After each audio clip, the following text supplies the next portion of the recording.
नमस्कार विद्यार्थी मित्रांनो, मी कॉमर्सवाला मास्तर आणि या नवीन व्हिडिओमध्ये तुमच्या सर्वांचं स्वागत। विद्यार्थी मित्रांनो, या लेक्चर सीरीज मार्फत आपण शिकत आहोत तुमचा 12वी कॉमर्स मधील बुक कीपिंग आणि अकाउंटन्सी हा विषय, ज्याच्यामध्ये आपण तुमचा पहिला टॉपिक पार्टनरशिप फायनल अकाउंट हा पूर्णपणे अभ्यासलेला आहे। जर त्या टॉपिकचे व्हिडिओ तुम्ही बघितलेले नसतील तर त्या टॉपिकच्या व्हिडिओची प्लेलिस्टची लिंक मी डिस्क्रिप्शन बॉक्समध्ये देत आहे, तिथे जाऊन तुम्ही ते बघू शकता। आणि आपण आता दुसरा topic accounts for not for profit concern हा सुरू केलेला आहे। याच्यामध्ये आपण सर्व थेरी पार्ट त्याचा अभ्यासलेला आहे, त्याचबरोबर सॉल्व प्रॉब्लेम अभ्यासायला देखील सुरुवात केलेली आहे आणि आतापर्यंत आपण 9 सॉल्व एक्झाम्पल समजून घेतलेले आहेत। जर हे व्हिडिओ तुम्हाला बघायचे असतील तर प्लेलिस्टमध्ये त्याच्या व्हिडिओची प्लेलिस्टची लिंक डिस्क्रिप्शन बॉक्समध्ये दिलेली आहे, तिथे जाऊन तुम्ही ते बघू शकता। तर आजच्या व्हिडिओमध्ये आपण example number 10 solve example number 10 अभ्यासणार आहोत। तर कोणताही उशीर न करता आपल्या व्हिडिओला सुरुवात करूया। पहा विद्यार्थी मित्रांनो, आपली सॉल्व करण्याची मेथड सर्वांना माहिती। सुरुवातीला आपण एक्झाम्पल रीड करतो, काय सांगितले ते समजून घेतो आणि त्याच्यानंतर ते सॉल्व करायला सुरुवात करतो। तर चला सुरुवातीला एक्झाम्पल समजून घेऊया, त्याच्यामध्ये काय सांगितले ते बघा। फर्स्ट, सरस्वती हायस्कूल एक नॉट फॉर प्रॉफिट कन्सर्न आहे, म्हणजे स्कूल आहे Saraswati high school. Show the following position on 31 March 2018। बघा आता या प्रॉब्लेम मध्ये एक वेगळं पण आहे की या प्रॉब्लेम मध्ये आपल्याला आतापर्यंत आपण 9 प्रॉब्लेम एक्झाम्पल अभ्यासले, त्याच्यामध्ये आपल्याला बॅलन्स शीट दिलेली नव्हती। आता ही जी बॅलन्स शीट आपल्याला त्यांनी प्रोव्हाइड केलेली ही आपण last year balance sheet, last year किंवा याला आपण ओपनिंगची बॅलन्स शीट म्हणजे वर्ष सुरुवात होत आहे त्या सुरुवातीची बॅलन्स शीट म्हणूया। का? कारण की याची जी डेट आहे ती जर डेट बघितली तुम्ही ॲज ऑन 31 मार्च 2018 ही याची तारीख आहे। जर आपण आपल्या रिसिप्ट अँड पेमेंट अकाउंट बघा, इथं खाली रिसिप्ट अँड पेमेंट अकाउंट दिली for the year ended 31 March 2019, म्हणजे वर्ष संपतंय 31 मार्च 2019 या तारखेला। मग सुरू कधी झाला असेल 1/4/2018 या तारखेला। आता लक्ष द्या, 1/4/2018 ही जी डेट आहे ही आपल्या वर्षाची सुरुवातीची डेट आहे आणि इथं बॅलन्स शीटची डेट दिली 31/3 म्हणजे 31 मार्च 2018। लास्ट इयर 31 मार्च आणि सुरू होते आपलं वर्ष करंट इयर 1 एप्रिल आणि एकच दिवसाचा फरक आहे, म्हणजे ही जी बॅलन्स शीटची डेट असणारी 1/4/2018 देखील असू शकते, कारण की एकच दिवसाचा फरक आहे। म्हणून याला आपण ओपनिंगचे बॅलन्स शीट असे देखील म्हणणार आणि लास्ट इयरची बॅलन्स शीट असे देखील म्हणणार। लास्ट इयर म्हणजेच ओपनिंग, लास्ट इयरची क्लोजिंगची आपल्या या वर्षाच्या ओपनिंगची म्हणजे 1 एप्रिल 2018 ची बॅलन्स शीट असणार आहे। आय होप हे तुम्हाला समजले। म्हणजे लास्ट इयर बॅलन्स शीटला लॅबिलिटी असतील आणि असेट असतील। मग या लॅबिलिटी आणि असेट आपण काही फेकून देत नाही, आपण आहे अशा किंवा त्याच्यामध्ये जर काही बदल झालेला असेल, कमी झालेले असतील, वाढलेले असतील, तर ते ऍडजस्ट करून आपल्या या वर्षीच्या बॅलन्स शीटला म्हणजे करंट इयर बॅलन्स शीटला घेणार आहोत। तर आता या लॅबिलिटी आपण आपल्या बॅलन्स शीटच्या लॅबिलिटीला ट्रान्सफर करायच्या। काही काळजी घ्यायची की बॅलन्स शीटच्या लॅबिलिटीला काही आउटस्टँडिंग एक्सपेन्सेस जर असतील तर ते जर पेड केलेले असतील तर या वर्षीच्या लॅबिलिटीला येणार नाही। आणि असेटला काही आउटस्टँडिंग इन्कम, मी काय म्हणतोय त्या ठिकाणी आउटस्टँडिंग इन्कम जर रिसिव्ड झालेले असतील, आता बघा या ठिकाणी आउटस्टँडिंग इन्कम म्हणजे ट्युशन फी रिसिवेबल म्हटलंय, म्हणजे आउटस्टँडिंग इन्कम आहे। जर रिसिव्ड झालेले असतील तर ते आपल्या रिसिप्टला असतील तर ते आपण या बॅलन्स शीटला घेणार नाहीत, म्हणजे करंट इयर बॅलन्स शीटला घेणार नाहीत। तर बघूया काय नेमकं सांगितलंय त्यांनी की बघा, फर्स्ट त्यांनी काय दिलेलं आहे की कॅपिटल फंड दिलेला आहे आपल्याला त्यांनी। तर हा जो कॅपिटल फंड आहे हा आपण बॅलन्स शीटच्या लॅबिलिटीला घेणार। एंट्रन्स फी लॅबिलिटीलाच दिली म्हटल्यानंतर लॅबिलिटीला घेणार। कॅश इन हँड हा ओपनिंगचा आहे, बॅलन्स शीट ओपनिंगची कॅश इन हँड ओपनिंगचा बॅलन्स आहे। जर ऑब्झर्वेशन केलं तिथं 5,000 आणि 8,000 ओपनिंगचा बॅलन्स दाखवलाय आणि रिसिप्टला सुद्धा बघा टू बॅलन्स ब्रॉट डाऊन 5,000 8,000 अशाच पद्धतीचा बॅलन्स आहे। म्हणजे हा ओपनिंगचा बॅलन्स असल्यामुळं आपण इग्नोर करणार आहोत, घेणार नाही। लॅबोरेटरी ही आपली असेट आहे, असेटला घेणार। बिल्डिंग असेट आहे, असेटला घेणार। फर्निचर असेट आहे, असेटला घेणार। बुक्स असेट आहे, असेटला घेणार। आणि ट्युशन फी रिसिवेबल आत्ताच मी सांगितलं की हा आउटस्टँडिंग इन्कम आहे, मग असं जर असेल तर ह्याच्यावर हिडन ॲडजस्टमेंट असू शकते. काय हिडन ॲडजस्टमेंट असेल तर हा जो आउटस्टँडिंग इन्कम आहे म्हणजेच ट्युशन फी रिसिवेबल आहे 10,000 रुपये, यातली काही आपल्याला रिसिप्ट साईडला यावर्षी भेटली का, ही लास्ट इयर आहे, यावर्षी भेटली का बघायचं. तर बघा या ठिकाणी रिसिप्टला आपल्याला ट्युशन फी दिलेले आणि त्याच्यामध्ये 17-18ची ट्युशन फी दिलेली 8,000. म्हणजे बॅलन्स शीटला आपल्याला असं सांगता येते की 10,000 रुपये भेटायची राहिलेली आहे, 10,000 त्यातली 8,000 भेटलेली, म्हणजे 10,000तली 8,000 जर भेटली तर राहिलेली 2,000 रुपये अजून भेटायची आहे आउटस्टँडिंग म्हणून बॅलन्स शीटच्या असेटला दाखवणार आपण. बघा यातनं आपल्याला 8,000 रुपये जर भेटली तर फक्त 2,000 अजून भेटायचे आहे आउटस्टँडिंग ट्युशन फी म्हणजे ट्युशन फी रिसिवेबल म्हणून आपण आपल्या बॅलन्स शीटच्या असेटला दाखवणार आहोत, नवीन बॅलन्स शीटच्या असेटला. आय होप क्लिअर झालं हिडन ॲडजस्टमेंट. बाकी मग आपल्याला रिसिप्ट अँड पेमेंट अकाउंट दिलेले आहे त्यांनी. मग रिसिप्ट अँड पेमेंटला मी तुम्हाला सांगितलं होतं की काय असतात, एक तर कॅपिटल रिसिप्ट असतात, कॅपिटल रिसिप्ट जर असतील तर ते लायबिलिटी असतील, आणि दुसरी गोष्ट रिव्हेन्यू रिसिप्ट असतात. रिव्हेन्यू रिसिप्ट असेल तर तो त्या ऑर्गनायझेशनचा इन्कम असेल. म्हणजेच रिसिप्ट अँड पेमेंटला रिसिप्ट साईडला ज्या अमाऊंट दिलेले असतील ते एकतर लायबिलिटीच्या किंवा इन्कमच्या असतील. पेमेंटला मी तुम्हाला सांगितलं होतं की एकतर कॅपिटल पेमेंट असेल, कॅपिटल पेमेंट म्हणजेच असेट, आणि जर रिव्हेन्यू पेमेंट असेल तर तो आपला असेल एक्सपेन्सेस. म्हणजे पेमेंट साईडला ज्या अमाऊंट दिलेल्या आहेत ते एकतर असेटच्या किंवा एक्सपेन्सेसच्या असतील. तर आता तेच समजून घेऊ की रिसिप्टला लायबिलिटी किंवा इन्कम दिलेला आहे तर ते कोणते लायबिलिटी कोणता इन्कम आहे ते बघायचं आपल्याला. तर बॅलन्स ब्रॉट डाऊन हा आपण इग्नोर करणार कारण की हा घेणार नाही आहोत, हा ओपनिंगचा बॅलन्स आहे. ट्युशन फी त्याच्यामध्ये 17-18ची लास्ट इयरची आपण लिहित नाही इन्कमला, ती इग्नोर करणार. 18-19ची आपण इन्कम म्हणून गृहीत धरणार. फाईन कलेक्टेड इन्कम आहे, ॲडमिशन फी इन्कम आहे, टर्म फी इन्कम आहे, आणि इथं पहा लक्ष द्या donation for library, specific donation आहे, स्पेसिफिक डोनेशन लायबिलिटी असते, स्पेशल कारणासाठी दिलेले लायब्ररीसाठी, त्याच्यामुळे ते लायबिलिटी कन्सिडर करायचं. Interest on bank deposit income लिहायचं. गव्हर्नमेंट ग्रँट कंसात म्हणले रिव्हेन्यू म्हणजे हा इन्कमच आहे. इकडे बघा पेमेंटला सॅलरी टू टीचर, आता हा आपण एक्सपेन्सेस किंवा असेट आहेत का बघायचं. तर सॅलरी टू टीचर एक्सपेन्सेस आहे, salary to office staff expenses आहे, बुक्स असेट आहे, आणि इथं हिडन ॲडजस्टमेंट आहे. बघा बुक्स जे आहे ते 1/1/2019ला परचेस केलेत, म्हणजे 1 जानेवारी 2019 आपलं वर्ष सुरू होते 1 एप्रिल पासून जानेवारीपर्यंत आपल्याकडे हे बुक्स नव्हते. म्हणजेच एप्रिल, मे, जून, जुलै, ऑगस्ट, सप्टेंबर, ऑक्टोबर, नोव्हेंबर, डिसेंबर कंप्लीट 9 महिने हे बुक्स आपल्याकडे नव्हते. किती महिने? 9. मग 12 महिन्यातले वर्षभरातले 9 महिने नव्हते, म्हणजे फक्त 3 महिने आपण या बुक्सचा यूज केला. मग याच्यावर जर डेप्रिशिएशन कॅल्क्युलेट सांगितलेच आहे त्यांनी कॅल्क्युलेट करा म्हणून खाली ॲडजस्टमेंटमध्ये, जर डेप्रिशिएशन कॅल्क्युलेट करायचं झालं तर आपण किती महिन्याचं फक्त कॅल्क्युलेट करणार? 3च महिन्याचं डेप्रिशिएशन कॅल्क्युलेट करणार. आता जुने बुक्स आपल्याला बॅलन्स शीटला दिलेत का? जुन्या बॅलन्स शीटला ते बघूया. तर जुन्या बॅलन्स शीटला जुने बुक्स दिलेत, म्हणजे हे जे बुक्स असणार आहेत तर जुन्या बॅलन्स शीटला जे बुक्स दिलेले त्या बुक्समध्ये आपल्याला त्या असेटमध्ये म्हणजे त्या बुक्समध्ये ॲड करावे लागतात. लक्षात राहू द्या, डेप्रिशिएशन काढताना सुद्धा या 15,000वर वेगळं डेप्रिशिएशन काढावं लागेल, आणि जी ओल्ड बुक्स आहेत 22,000 रुपयाचं याच्यावर वेगळं डेप्रिशिएशन काढावं लागेल. कसं काढायचं त्याची एक वर्किंग नोट मी सांगणार आहे, त्या पद्धतीने आपण ते करूया. नेक्स्ट पुढे बघूयाच. पुढं त्यांनी प्रिंटिंग अँड स्टेशनरी दिलेला, हा एक्सपेन्सेस आहे, एक्सपेंडिचरला लिहिणार. Annual gathering expenses expenditure, office rent expenditure, repairs expenditure, sport expenses expenditure, furniture asset आहे आपले. आता फर्निचरच्या बाबतीत सेम जसं बुकला सांगितलं होतं तसंच आहे, परचेस ऑन 1 जुलै. आता वर्ष सुरू झाले 1 एप्रिल आणि 1 जुलैला हे फर्निचर परचेस केले, म्हणजे 1 एप्रिल ते 1 जुलैपर्यंत हे आपल्याकडे नव्हतं.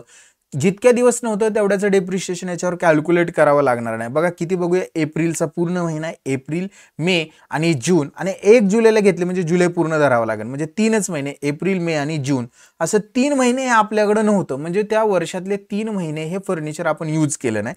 वर्षात 12 महिने होते, 3 महिने यूज केले नाही, म्हणजे 9 महिने यूज केलं. 9 महिने आपण याचा वापर घेतला. म्हणजे याच्यावर जर डेप्रिशिएशन कॅल्क्युलेट करायचं म्हटलं तर किती महिन्याचं कॅल्क्युलेट करावं लागेल आपल्याला? 9 महिन्याचं डेप्रिशिएशन कॅल्क्युलेट करावं लागेल. आणि एकदा बघूया आपण जुनं फर्निचर आहे का बॅलन्स शीटला, तर येस, जुनं फर्निचर बॅलन्स शीटला आहे. मग त्या फर्निचरला स्टार मार्क करावं लागेल. आणि त्या जुन्या फर्निचरमध्ये हे जे नवीन फर्निचर आहे ते ऍड करावं लागेल. म्हणजे आपल्याला बॅलन्स शीटच्या असेटला फर्निचरला 50,000 रुपये त्या ओल्ड फर्निचरमध्ये ऍड करावं लागेल. डेप्रिशिएशन जुन्या फर्निचरवर वेगळं, नवीन फर्निचर 50,000वर फक्त 9 महिन्याचं कॅल्क्युलेट करणार. याची सुद्धा वर्किंग नोट करावी लागणार आहे. कशी करायची ते सांगतो. पुढं बॅलन्स कॅरीड डाऊन म्हटलं. आता हा कॅशचा बॅलन्स आहे आपला, आपण हा बॅलन्स शीटच्या असेटला लिहिणार, म्हणून या ठिकाणी BA लिहितो मी, balance sheet asset.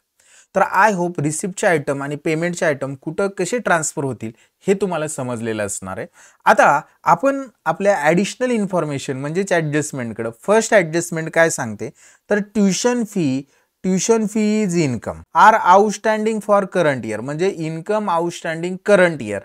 Effect 2 current year म्हटलं की मी तुम्हाला सांगितलं होतं की काय, पहिला इफेक्ट त्या इन्कममध्ये म्हणजेच त्या ट्युशन फीमध्ये आपल्याला काय करावं लागणार आहे, ऍड करावा लागणार आहे, ट्युशन फी मध्ये ऍड. आणि हा आउटस्टँडिंग इन्कम भविष्यात भेटेल, बॅलन्स शीटच्या कुठं लिहावा लागणार आहे, असेटला लिहावा लागणार आहे. म्हणून add tuition fee balance sheet asset side. Adjustment tuition फीवर आहे, आपण करंट इयरची जी ट्युशन फी आहे त्याला स्टार मार्क करूया. Next number second adjustment salary to teacher. बघा आता सॅलरी इज एक्सपेंडिचर, टीचरची ती आउटस्टँडिंग आहे 15,000 रुपये. वर्ष सांगितले नाही म्हणजे ते करंट इयरचं आहे. मग हे 15,000 रुपये सॅलरी आउटस्टँडिंग आपण काय करणार, आपल्या सॅलरीमध्ये ऍड करणार. द्यायचे राहिलेत सॅलरीमध्ये ऍड करणार, द्यावे लागणार आहेत बॅलन्स शीटच्या लायबिलिटीला लिहावे लागेल. मग आपली सॅलरी एक्सपेंडिचर आहे, सॅलरी टू टीचर, त्याला आपण काय करूया, स्टार मार्क करूया. Then next rent paid in advance. आता रेंट हा एक्सपेंडिचर आहे आणि तो ऍडव्हान्स मध्ये पेड केला, यालाच प्रीपेड एक्सपेंडिचर म्हणणार. आणि करंट इयरचा आहे, वर्ष दिले नाही म्हणजे करंट इयर, म्हणून आपण तो त्या पर्टिक्युलर करंट इयर म्हटल्यावर 2 इफेक्ट होणार. त्या पर्टिक्युलर एक्सपेन्सेस म्हणजेच रेंट मधून आपल्याला हे लेस करावं लागेल. आणि हा भविष्यातला एक्सपेन्सेस आत्ताच पेड केला, बेनिफिट भविष्यात भेटणार आहे त्याचा, म्हणून तो बॅलन्स शीटच्या असेटला दाखवावा लागणार आहे प्रीपेड रेंट मधून. म्हणजेच आपल्याला रेंटला एक स्टार मार्क करावं लागेल. आपण जे रेंट दिलेला आहे आपल्याला, बघा रेंट कुठं दिलेला आहे आपल्याला, रिपेअर्स ऑफिस रेंट बघा या ठिकाणी दिले, त्याला एक स्टार मार्क करावं लागेल. Then next depreciate books. आता बघा depreciation on books 15% per annum and 10% furniture. म्हणजे आता डेप्रिशिएशन कशावर आहे, बुक्स आणि फर्निचरवर आहे. त्या पर्टिक्युलर असेट मधून आपल्याला हे लेस करावं लागेल डेप्रिशिएशन आणि आपल्या एक्सपेंडिचर साईडला दाखवावं लागेल. मग आता बुक्स आणि फर्निचर आपल्या बॅलन्स शीटला असेटला दाखवलेले आहेत. आपण आता बुक्सला परचेस केलेलीची, नवीन परचेस केले त्याची एक ऍडजस्टमेंट आणि डेप्रिशिएशनचे असे 2 स्टार मार्क होणार आहे बुक्स आणि फर्निचरला. तर अशा पद्धतीने ऍडजस्टमेंट देखील समजून घेतलेले आहेत, कोणते आयटम कुठं जातील हे देखील समजून घेतलेले. बऱ्याच वेळा परीक्षेला अशाच पद्धतीच्या पॅटर्नमध्ये प्रॉब्लेम विचारला जातो. त्या ठिकाणी तुम्हाला ओपनिंगची बॅलन्स शीट देतात, म्हणजेच कॅपिटल फंड देत असतात. आता ओपनिंगच्या बॅलन्स शीटला कॅपिटल फंड अवेलेबल आहे म्हटल्यानंतर आपल्याला ही बनवायची गरज नाही. बघा लास्ट जो 9 नंबरचा प्रॉब्लेम होता ना, त्याच्यामध्ये आपल्याला कॅपिटल फंड मिसिंग होता, त्याच्यामुळं आपण ही लास्ट इयरची म्हणजेच ओपनिंगची बॅलन्स शीट बनवली होती, आठवते का पहा. आणि आता 10 नंबरच्या प्रॉब्लेम मध्ये आपल्याला डायरेक्ट बनवून दिलेली आहे. म्हणजे आपल्याला फक्त ह्या बॅलन्स शीटला जे आयटम आहेत ते आपण कुठे ट्रान्सफर करायचे, आपल्या नवीन बॅलन्स शीटला म्हणजे करंट इयरच्या बॅलन्स शीटला. तर चला सुरू करूया. फर्स्ट बॅलन्स शीट ट्रान्सफर करून घेऊ. त्याच्यामध्ये पहिल्यांदा दिले आपल्याला त्यांनी कॅपिटल फंड. आपल्या या वर्षीच्या बॅलन्स शीटच्या आपण लॅबिलिटीला जाणार आणि त्या ठिकाणी लिहिणार कॅपिटल फंड आणि त्याची जी अमाऊंट आहे ती आपण इनर कॉलमला लिहूया, ₹6,80,000. देन नेक्स्ट पहा एंट्रन्स फी, हा देखील लॅबिलिटीला लिहायचा आहे 20,000 रुपये. हे देखील आपण आपल्या बॅलन्स शीटच्या लॅबिलिटीला एक 4-5 ओळी जागा सोडायची आणि त्याच्यानंतर लिहायचं एंट्रन्स फी. याच्यावर ऍडजस्टमेंट वगैरे काही नाही, अमाऊंट 20,000 डायरेक्ट आउटरला लिहून टाकू ₹20,000. नेक्स्ट पुढे जाऊया. असेटला बघा cash in hand, cash at bank ignore करणार. लॅबोरेटरी आपली असेट आहे बॅलन्स शीटच्या असेटला, या वर्षीच्या बॅलन्स शीटच्या असेटला लिहायचं लॅबोरेटरी आणि त्याची जी अमाऊंट आहे ती अमाऊंट आपण त्या ठिकाणी लिहूया ₹15,000 आउटर कॉलम. नेक्स्ट बिल्डिंग आपली असेटच आहे 6 लाख, बॅलन्स शीटच्या असेटला जाऊया आणि त्या ठिकाणी लिहूया building, amount ₹6 lakh. Then after next furniture, आता याच्यावर दोन ऍडजस्टमेंट आहेत. बॅलन्स शीटच्या असेटलाच इनरला लिहूया फर्निचर 40,000, इनरला लिहायचं 40,000 रुपये फर्निचर. हे परचेस केलेले पेमेंटला आपल्याला दिसतंय, त्यासाठी एक ओळ जागा, आणि त्याच्यावर डेप्रिशिएशन कॅल्क्युलेट करायचे त्याच्यासाठी एक ओळ जागा. अशा दोन ओळी जागा सोडाव्या लागणार आहेत. मी पुढे जे आपल्याला बुक्स लिहायचे त्यासाठी ऑलरेडी जागा सोडून ठेवतो. नेक्स्ट पुढे जाऊया. बुक्स सुद्धा असेट आहे 22,000, याच्यावर सुद्धा दोन ऍडजस्टमेंट आहेत. मी बॅलन्स शीटच्या असेटला लिहितो बुक्स, इनरला लिहिणार 22,000, त्यात 15,000चे परचेस केलेत पेमेंटला दिसत आहेत, त्याच्यामुळे ते ऍड करावे लागतील त्याच्यासाठी एक ओळ जागा, आणि डेप्रिशिएशन आहे त्याच्यासाठी एक ओळ जागा. Than next tuition fee receivable. आता लक्षात घ्या, याच्या बाबतीत मी तुम्हाला काय सांगितलं की इथं 10,000 दिसते आणि रिसिप्ट साईडला आपल्याला 8,000 भेटलेले आहेत, म्हणजे 2,000 भेटायचे राहिलेत, ते आपल्याला आपल्या बॅलन्स शीटच्या असेटला भविष्यात भेटणार आहेत म्हणून दाखवावे लागणार. बॅलन्स शीटच्या असेटला यायचं आणि त्या ठिकाणी लिहायचं ट्युशन फी रिसिवेबल, त्याला अंडरलाईन करणार आपण, आणि त्याच्यामध्ये कोणत्या वर्षीची राहिलेली आहे ते लक्षात घ्या. की आपण जर बघितलं तर 17-18ची राहिलेली 10,000 रुपये, तर त्या 10,000तनं 8,000 भेटले म्हणजे 2,000 रुपये राहिलेले. मग आपण लिहिताना कसं लिहितोय ते थोडंसं लक्ष द्या. त्या ठिकाणी आपण ट्युशन फी लिहिणार, वर्ष लिहिणार 2017 आणि 18. टोटल 10,000 रुपये राहिली होती म्हणून ब्रॅकेटमध्ये मी 10,000 दाखवतो, आणि त्यातले 8,000 जे रिसिप्टला भेटलेले ते वजा होतील, म्हणून भेटायचे राहिलेले जे 2,000 आहेत ते इनरला लिहितो. का? कारण की याच्यामध्ये आपलं जे करंट इयर असणार आहे 2018 आणि 19 या वर्षीची देखील आउटस्टँडिंग ट्युशन फी आहे, म्हणून एक ओळ त्या ठिकाणी जागा सोडलेली ती ऍड होऊन आपण त्याची अमाऊंट आउटरला लिहिणार आहोत. I hope clear. Than next tuition fee झाल्यानंतर आपल्याला आपल्या बॅलन्स शीटला बघा पुढे काय दिलेले त्यांनी, काहीच दिलेलं नाही. आपले रिसिप्ट अँड पेमेंट जर बघितलं तर रिसिप्ट साईड ट्रान्सफर करून घेऊ. फर्स्ट रिसिप्टला balance brought down, cash ignore करणार, बँक इग्नोर करणार, ट्युशन फी लास्ट इयरची इग्नोर करणार. 18-19 करंट इयरची 1,00,000 रुपये आपल्या इन्कमला लिहिणार बाय ट्युशन फी इनर कॉलमला. अमाऊंट लिहिणार 1,00,000 रुपये आपल्या इनर कॉलम मध्ये, आणि ऍडजस्टमेंट असल्यामुळं एक ओळ जागा सोडायची. Outstanding current year tuition fee आहे ती आपल्याला याच्यात ऍड करावी लागणार आहे, त्यामुळे एक ओळ जागा सोडली आपण. नेक्स्ट फाईन कलेक्टेड, इन्कम आहे, आपण इन्कमला लिहूया बाय फाईन कलेक्टेड, आणि त्याची अमाऊंट जी आहे ₹2,000 आउटर कॉलमला आपण लिहून टाकूया. दॅन नेक्स्ट सेकंड आहे ऍडमिशन फी, हा देखील इन्कमला लिहायचा आहे. आपण इन्कमला येणार बाय ऍडमिशन फी, आणि त्याची जी अमाऊंट आहे ती अमाऊंट आपण आउटरला लिहिणार ऍडजस्टमेंट नसल्यामुळं ₹10,000 आपण आउटरला लिहूया. दॅन नेक्स्ट ऍडमिशन फी झाल्यानंतर टर्म फी आहे 7,000 रुपये, हा सुद्धा इन्कम आहे, आपण इन्कमलाच लिहिणार बाय टर्म फी, आणि अमाऊंट ₹7,000 आउटर कॉलमला लिहून टाकूया. Than next donation for library. आता हा डोनेशन जे आहे ते स्पेशल पर्पजसाठी लायब्ररीसाठी, मग ते लायब्ररीसाठीच वापरलं पाहिजे, म्हणून हे बॅलन्स शीटच्या लायबिलिटी साईडला दाखवावं लागणार आहे आपल्याला डोनेशन फॉर लायब्ररी, आणि त्याची अमाऊंट आपण आउटरला लिहिणार ₹1,000. दॅन नेक्स्ट आपल्याला इंटरेस्ट ऑन बँक डिपॉझिट, हा आपला इन्कम आहे, इन्कमला लिहूया bye interest on bank deposit, आणि त्याची अमाऊंट ₹5,000 आपण आउटरला लिहिणार आहोत.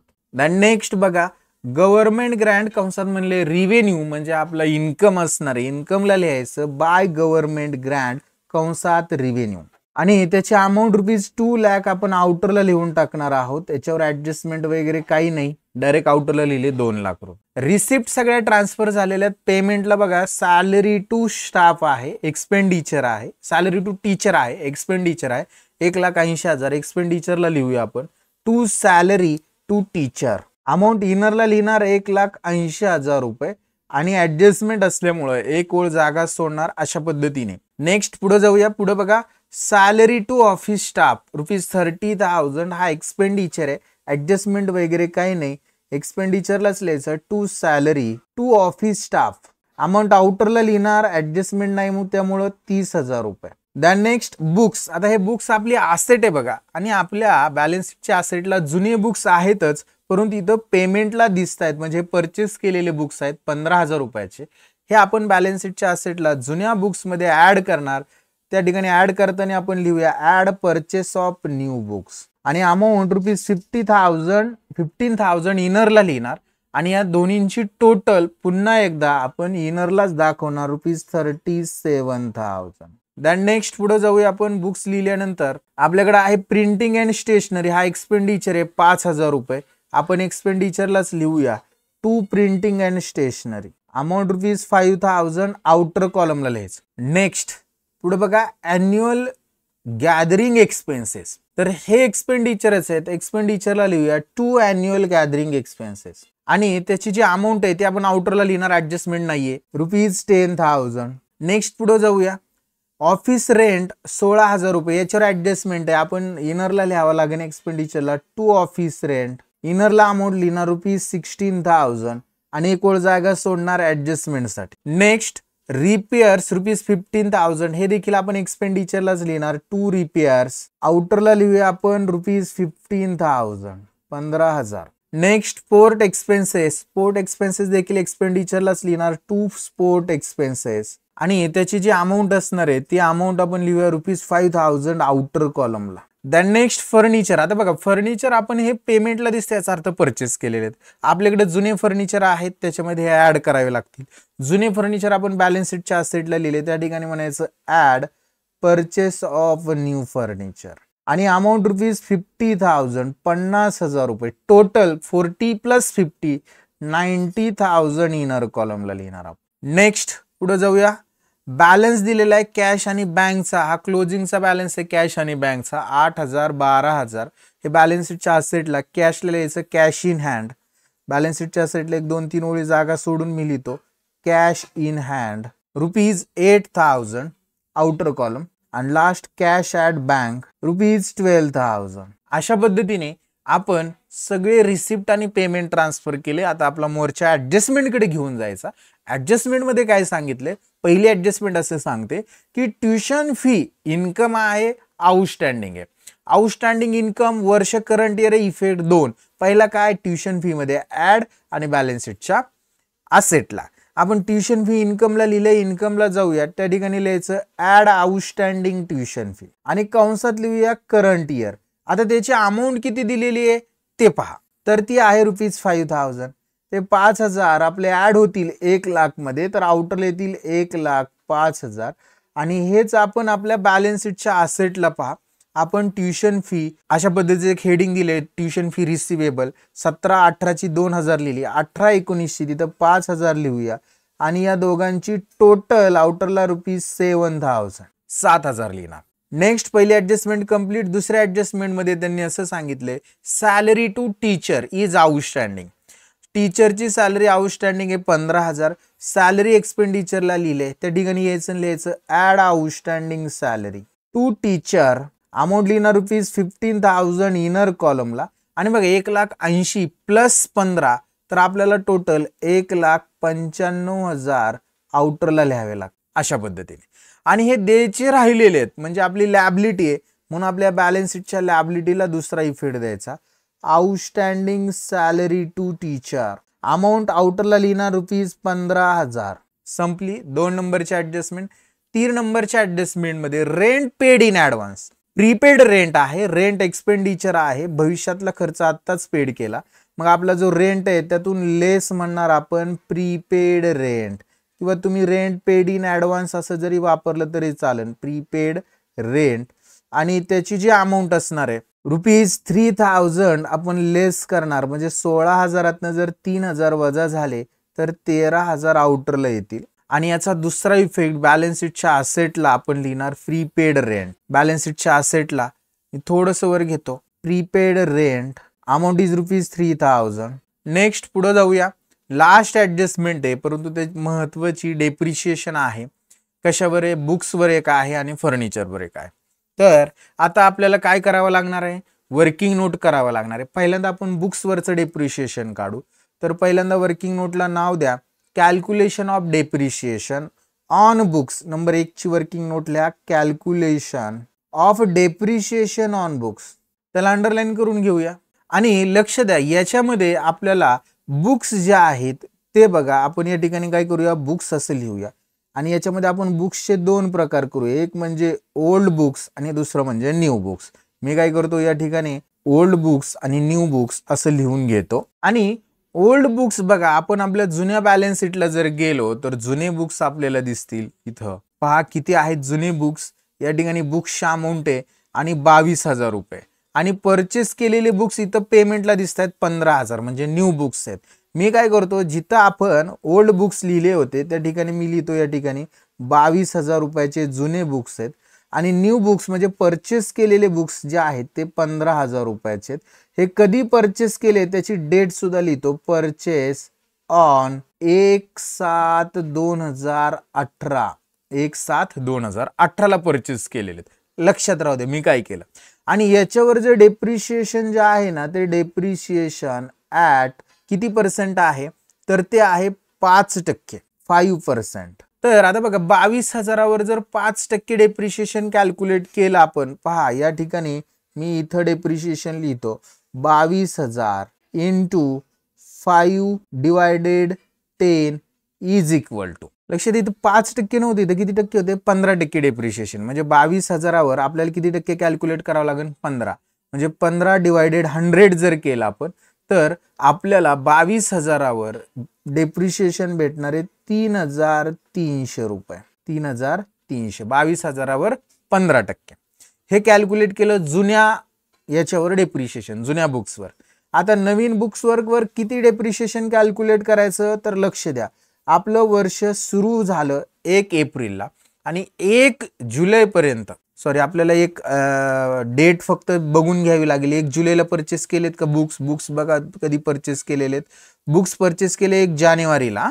म्हणजे लक्षात घ्या या ठिकाणी जी डेट आहे ना, ती डेट फक्त मी चेंज करतो. या ठिकाणी किती 1 जुलै न होता किती होणार आहे, 1 जानेवारी डेट होणार आहे. 1 जानेवारी 2019 ही तारीख असणार आहे. आणि आता 1 जानेवारी 2019ला परचेस केलेले आहेत बाळांनो. म्हणजे पहा आपल्याला 1 एप्रिल पासून 1 जानेवारी पर्यंत हे बुक्स नव्हते. मग यूज कधी केले, तर सर 1 जानेवारी 2019 टू 31 मार्च 2019 या कालावधीतच, म्हणजे 3 महिनेच हे बुक्स आपण यूज केले. म्हणजे 3 महिन्याचंच डेप्रिशिएशन कॅल्क्युलेट करावं लागणार. मग हे कॅल्क्युलेट करण्यासाठी मी काय करणार, या ठिकाणी जे आपले 15,000 रुपये आहेत याच्यावर 15% कॅल्क्युलेट करायचं. म्हणून 15/100 इंटू किती महिने, 3 महिने, म्हणून 3/12 इज इक्वल टू, तर ते आपल्याला अमाऊंट भेटणार आहे 563 रुपीज. 563. म्हणजे आता लक्षात घ्या की जुन्या बुक्सवर 3,300 डेप्रिशिएशन आहे आणि नवीन बुक्सवर 563 रुपये आहे. असं टोटल डेप्रिशिएशन 3,300 प्लस 563 रुपये असं जर कॅल्क्युलेशन केलं आपण तर 3,863 रुपये एवढं डेप्रिशिएशन असणार आहे. कशावर, बुक्सवर. मग हे डेप्रिशिएशन आपल्याला काय करावं लागेल, बुक्समधनं लेस करावं लागेल.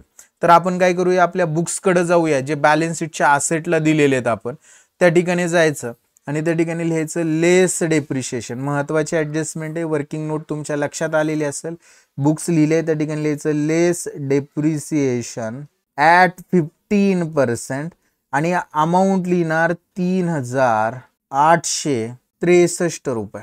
आणि हे वजा होतील आणि आउटरला आपल्याला भेटणार आहेत बुक्सची अमाऊंट 33,137. अशा पद्धतीने हे डेप्रिशिएशन आपला एक्सपेंडिचरला दाखवावं लागणार. एक्सपेंडिचर लिहायचं आणि त्या ठिकाणी लिहायचं to depreciation on books. Amount लिहिणार 3,863 रुपये. हे बुक्सवर काढलेलं वर्किंग नोटमध्ये डेप्रिशिएशन आहे. आता 2 नंबरच्या वर्किंग मध्ये आपल्याला फर्निचरवर सुद्धा कॅल्क्युलेट करावं लागणार. म्हणून 2 नंबरची वर्किंग नोट लिहितो या ठिकाणी डेप्रिशिएशन ऑन फर्निचर. आणि सेम करणार आपण, टोटल आपलं फर्निचर लिहिणार आपण. फर्निचर मध्ये 2 भाग करणार, ओल्ड फर्निचर, न्यू फर्निचर. मी लिहितो फर्निचर आणि त्याच्यामध्ये आपल्याला लिहावं लागणार आहे ओल्ड फर्निचर आणि न्यू फर्निचर. तर या ठिकाणी मी अशा पद्धतीने दाखवतो. फर्स्ट लिहितो old furniture and then after new furniture. Total depreciation याच्यावर 10% डेप्रिशिएशन कॅल्क्युलेट करायचं आपल्याला, लक्षात घ्या. आता ओल्ड फर्निचर आपल्याकडे होते ₹40,000चे, 40,000 रुपयाचे. आणि न्यू फर्निचर आपण परचेस केलेले 50,000 रुपयाचे. हे परचेस कधी केले, परचेस ऑन हे 1/7ला केलेत. मग अशी जे कन्फ्युजन झालं ते ह्या दोन्हींमुळे झालं. याची तारीख 1 जुलै आहे. 1/7/2018ला परचेस केलेले. आणि आता काय करणार आपण, हे 50,000वर 1/7 पासूनचं डेप्रिशिएशन कॅल्क्युलेट करायचं. म्हणजे 1/7ला आपण घेतले तेव्हापासून यूज केले, म्हणजे जुलै, ऑगस्ट, सप्टेंबर, ऑक्टोबर, नोव्हेंबर, डिसेंबर, जानेवारी, फेब्रुवारी आणि मार्च असे 9 मंथचे, म्हणून देअरफॉर 9 मंथ डेप्रिशिएशन, 9 महिन्याचं डेप्रिशिएशन काढावं लागणार. Depreciation is equal to question mark करणार. आणि हे 40,000वर पूर्ण 12 महिन्याचंच काढायचंय, ते लगेच कॅल्क्युलेशन करून घेऊया आपण. 40,000वर 40,000 गुणुले 10 भागिले 100, तर ते येणारे ₹4,000. किती येईल ते? 4,000. आणि या 50,000वर जे आहे ते 50,000 जे आहे याच्यावर 10% म्हणजे 10/100 इंटू आता किती महिन्याचं? 9 महिन्याचं, म्हणून 9/12 जर केलं तर ते डेप्रिशिएशन आपल्याला भेटणार आहे ₹3,750. 3,750. लक्षात घ्या, जे ओल्ड फर्निचर आहे त्याच्यावर डेप्रिशिएशन 4,000 आलं आणि जे न्यू फर्निचर आहे त्याच्यावर डेप्रिशिएशन 3,750. असं दोन्हींचं मिळून total depreciation is equal to 4,000 plus 3,750 is equal to 7,750. एवढं डेप्रिशिएशन आपलं फर्निचरवर असणार आहे. मग हे फर्निचर मधून आपल्याला काय करावं लागेल? लेस करावं लागेल. फर्निचर आपण बॅलन्स शीटच्या असेटला लिहिले त्या ठिकाणी यायचं आणि लेस म्हणायचं डेप्रिशिएशन. फर्निचर ज्या ठिकाणी लिहिले त्या ठिकाणी बघा, फर्निचर आता वर लिहिले आपण, त्या ठिकाणी लिहायचं लेस डेप्रिशिएशन ॲट 10% आणि अमाऊंट लिहिणार 7,750. 90,000 मधनं म्हणजे 90,000तनं 7,750 जर वजा झाले तर आउटरला 82,250 रुपये येणार आहेत. आणि याचा दुसरा इफेक्ट आपल्याला आपल्या एक्सपेंडिचरला लिहावाच लागणार आहे. To depreciation on furniture amount लिहिणार 7,750 आउटरला. अशा पद्धतीने आपण काय केलेले, सगळे ऍडजस्टमेंट केलेले आहेत, रिसिप्ट पेमेंटचे सगळे आयटम ट्रान्सफर केलेले आहेत. आता आपल्याला इन्कम अँड एक्सपेंडिचर अकाउंट काय करायचंय? क्लोज करायचंय. जर आपण अंदाज घेतला या इन्कम अँड एक्सपेंडिचर अकाउंटचा, इकडे 1,05,000 आणि 2,00,000 आहे, इकडे 1,95,000 आहे. जर आपण अंदाज घेतला तर आपलं अशा लक्षात येणार आहे की आपली इन्कम साइड मोठी आहे आणि इन्कम साइडची टोटल येते. मी थोडंसं हे काय करतो, स्क्रोल करून वर घेतो, माझ्या मागे ते तुम्हाला दिसेल. इन्कम साइडची टोटल असणार आहे 3,29,000. ही इन्कम साइडची टोटल, तीच एक्सपेंडिचरला लिहिणार आपण 3,29,000. आणि त्याच्यामधून हे सगळे एक्सपेन्सेस वजा केले तर आपल्याला सरप्लस जो दिसणार आहे तो आहे 44,387 रुपये. याला लिहिणार आपण टू सरप्लस आणि ब्रॅकेटमध्ये लिहायला विसरायचं नाही, excess of income over the expenditure. कारण की इन्कम साइड मोठी एक्सपेन्सेस पेक्षा, म्हणून excess of income over the expenditure. आणि हा जो सरप्लस आहे 44,387 हा आपला कॅपिटल फंड मध्ये यायचं आणि त्या ठिकाणी लिहायचं ऍड सरप्लस 44,387 रुपये. आणि आता जर आपण ह्या कॅपिटल फंडची टोटल जर आउटरला घेतली तर ती आपल्याला भेटणार आहे 7,24,387 रुपये. आणि आता आपण ही बॅलन्स शीट क्लोज केली, लॅबिलिटीची जर टोटल केली तर आपल्याला लॅबिलिटीची टोटल भेटणार आहे 7,60,387 रुपये. आणि तीच असेटची देखील असणार आहे 7,60,387 रुपये. अशा पद्धतीने हा प्रॉब्लेम आपला टॅली झालेला आहे, आपण सॉल्व्ह केलेला आहे. आय होप तुम्हाला हे एक्झाम्पल समजलेलं आहे विद्यार्थी मित्रांनो. जर एक्झाम्पल समजलेलं असेल, शिकवलेलं आवडलेलं असेल तर ह्या व्हिडिओला लाईक करायला विसरायचं नाही, तुमच्या वर्गमित्रांपर्यंत शेअर करायचं आहे आणि चॅनलला सबस्क्राईब केले नसेल तर नक्की सबस्क्राईब करा. पुढच्या व्हिडिओमध्ये आपण एक्झाम्पल नंबर 11 म्हणजेच 11 नंबरचा सॉल्व्ह प्रॉब्लेम अभ्यासणार आहोत. तोपर्यंत सर्वांना बाय, टेक केअर.